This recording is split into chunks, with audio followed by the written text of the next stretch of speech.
Hello friends, welcome back to my channel. Today we start our question number 3 of class 10th exercise 1.1. So our question number 3rd is find LCM and HCF of the following integers by applying the prime factorization method. First question is 12, 15, 21. So the prime factorization method, as you learn in the question number 1st and 2nd, I explain you that prime factorization method. So we start our first question.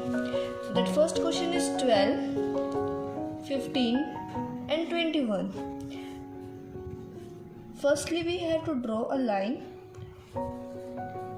and use common factor firstly. So common factor is 2,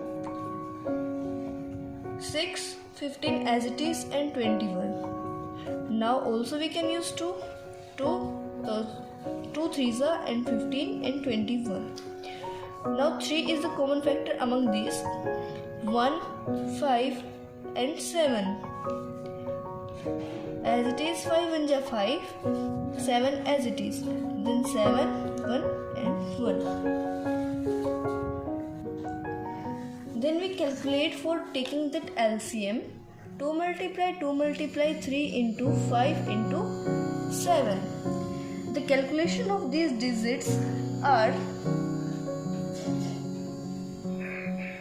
so the calculation equals to 420. Now we find the HCF of these numbers. 12, 2, 6, 2, 3, 3 and 1. 15, 3, 5, 5 and 1. 21, 3, 7, 7 and 1. Factors of 12 is 2 into 2 into 3. Factors of 15 3 into 5 equals 15. Factors of 21 3 into 7 equals to 21. अब इसमें common देखो, common only क्या निकल रहा है, 3 निकल रहा है कॉमन. तो HCF हमारा क्या हो जाएगा, 3. हमें LCM निकालना था और HCF निकालना था. तो HCF हमारा आ गया 3 और LCM आ गया 420 ये और ये HCF ये आ गया. अब देखो जो नेक्स्ट पार्ट है हमारा, नेक्स्ट में सारे प्राइम नंबर्स हैं 17, 23 और 29. तो सबसे पहले हम 17 से करते हैं 1 पे और 23 और 29 एज इट इज़. अब 23 से कर देते 1 और 29. अब इसको हम 29 से कर देते 1 और 1. तो इसका जो LCM निकलेगा वो होगा 17 इंटू 23 इंटू 29. इनकी क्या 11,339. इनकी कैलकुलेशन अगर आप करेंगे तो ये आंसर आएगा 11,339. अब उसके बाद इसका आप HCF निकालो. HCF इसके छोटे छोटे ही निकलेंगे और 17 एज इट इज़ और इसके बाद 23 एज इट इज़ और 29 और 29 से 1 एज इट इज़. अब इसका जो HCF तो कुछ होगा ही नहीं. अगर कुछ नहीं होता तो हम क्या ले लेते हैं 1.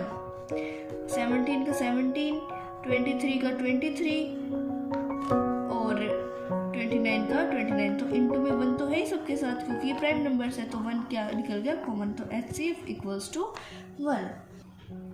Now third part is 8, 9, 25. इसका LCM अगर हम फाइंड आउट करेंगे तो 2 से पहले 8 को डिवाइड करते हैं और 4 इसका आंसर आएगा. फिर इसको 9 और फिर 20. अब देखो ये 2 से फिर से हो रहा है क्योंकि 4 आया. 2 से 9 जा पे और 25 एज इट इज क्योंकि ये 2 से डिवाइड नहीं हो सकती.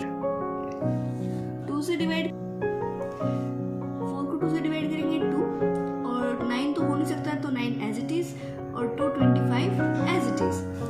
अब इसके बाद 2 से फिर से हम डिवाइड कर लेते हैं क्योंकि हमें यहाँ पे 1, 9 और अब हम लेते हैं 3 को क्योंकि 1 एज इट इज आ जाएगा और 3 3 9 होता है और 25 क्यों का क्योंकि 3 की टेबल में 25 नहीं आता. अब फिर से 3 को ले लेते हैं 1 और 25. अब 5 को लेते हैं 1 और यहाँ पे 5 आ जाएगा. फिर से 5 का यूज़ करते हैं 1 एंड देन 1. अब इसकी कैलकुलेशन करते हैं हम. 2 multiply 3, 5 and 5.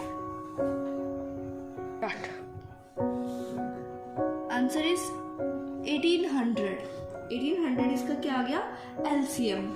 अब देखो इसका HCF निकालते हैं हम। अगर हम इसका HCF फाइंड आउट करेंगे तो सबसे पहले 8 को 2 से डिवाइड करो, 4, फिर 2 से करो, 2, 2, देन 1। अब यहाँ पे करो 9, 9 को 3 से करते हैं तो 3, फिर 3, देन 1। अब आता है 25, 25 को हम 5 से करते हैं और 5 5 देन 5, देन 1। HCF के लिए हमें सबको एक साथ लिखना होता है, तो 2 into 2 into 2 equals to 8, 3 into 3 equals to 9 and 5 into 5 equals to 25। अब इसमें कॉमन चीज़ हम फाइंड आउट करते हैं। कॉमन तो इसमें कुछ है नहीं, तो इनटू में मैंने आपको बताया था कि प्राइम नंबर्स हैं ये, तो प्राइम नंबर्स के साथ मल्टीप्लाई 1 भी होता है। तो 1 के साथ अगर हम मल्टीप्लाई सबको लेते हैं तो हमारा 1 क्या आ जाता है? कॉमन। तो HCF क्या निकल जाएगा हमारा? 1। इतना था इस वाली वीडियो में। नेक्स्ट क्वेश्चन के लिए आपको मेरी नेक्स्ट वीडियो देखनी होगी। Thanks for watching. मेरी वीडियो को लाइक करें, चैनल को सब्सक्राइब करें।